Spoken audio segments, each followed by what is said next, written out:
আউযুবিল্লাহি মিনাশ শাইতানির রাজিম। বিসমিল্লাহির রহমানির রহিম। প্রিয় দেশবাসী, মুজিবের হাতে বিলুপ্ত, হাসিনার হাতে ধ্বংস। আজকে আমরা ইতিহাসের পাতা থেকে আমরা কিছু কথা আজকে শুনব এবং জানব। শেখ মুজিব, তার কন্যা শেখ হাসিনা দুজনের হাতেই পতন ঘটেছে বাংলাদেশ আওয়ামী লীগ। 1975 সালের বাকশাল গঠনের মধ্য দিয়ে শেখ মুজিব নিজেই আওয়ামী লীগকে বিলুপ্ত ঘোষণা করেছিল। আর ছাত্র জনতা অভ্যুত্থানের গত 5ই আগস্ট ফ্যাসিস্ট প্রধানমন্ত্রী শেখ হাসিনা প্রাণ ভয়ে দেশ ছেড়ে পালিয়ে যান।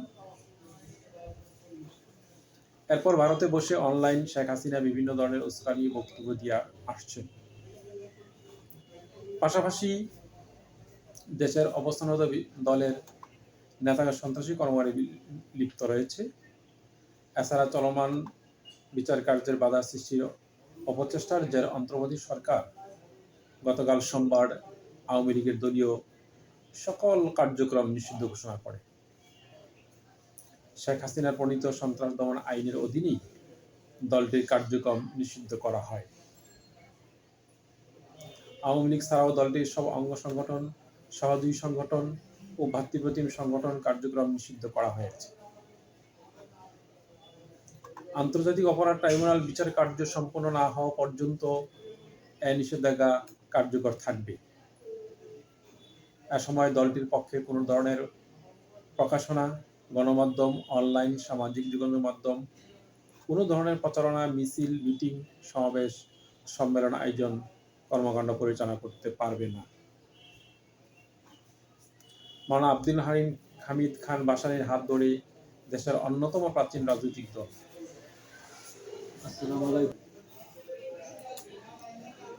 মাওলানা আব্দুল হামিদ খান ভাসানীর হাত ধরে দেশের অন্যতম প্রাচীন রাজনৈতিক দল আওয়ামী লীগ 1949 সালের 23 জুন টিকাতলীর KS দাল লেনের রোজ গার্ডেনে প্রতিষ্ঠিত হয়। দলটির প্রথমে নাম ছিল পূর্ব পাকিস্তান আওয়ামী মুসলিম লীগ। তখন দলটির সভাপতি নির্বাচিত হয় মাওলানা আব্দুল হামিদ খান ভাসানী ও সাধারণ সম্পাদক করা হয় শামসুল হককে। ওই সময় জেলা থাকা মুসলিম লীগ নেতা শেখ মুজিবুর রহমানকে দলের সাধারণ সম্পাদক করা হয়।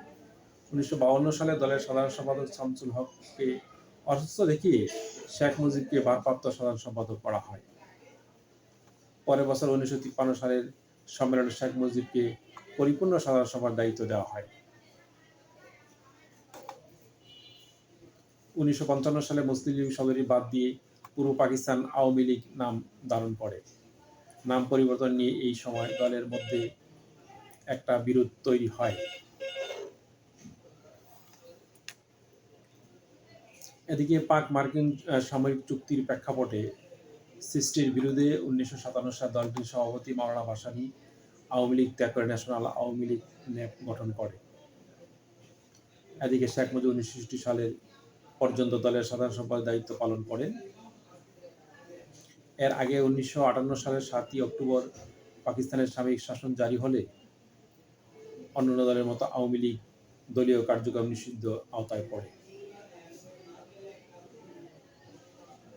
এটি 1964 সাল পর্যন্ত বলবৎ ছিল। এদিকে সাধারণ সম্পাদকের পদ থেকে 1960 সালে সভাপতি নির্বাচিত হন শেখ মুজিব। এ দায়িত্ব থাকেন 1974 সাল পর্যন্ত।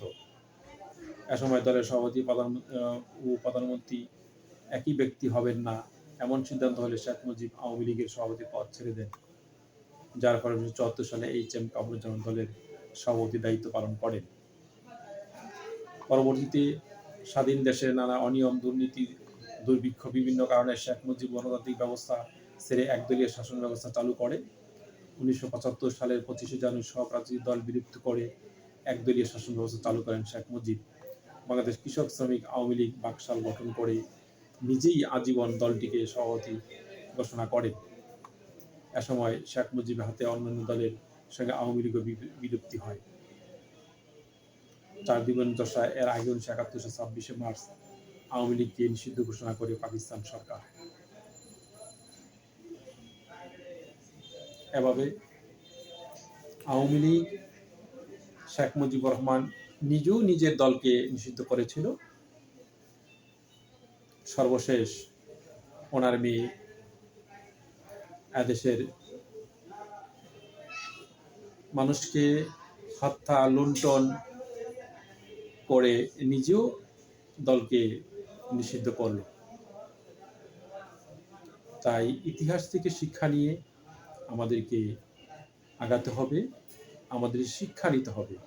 ইতিহাস কাউকে ছাড় দেয় না, আল্লাহ ছাড় দেয়, কাউকে ছেড়ে দেয় না। ধন্যবাদ সবাইকে, শুভেচ্ছা সবাইকে। আসসালামু আলাইকুম ওয়া রাহমাতুল্লাহ।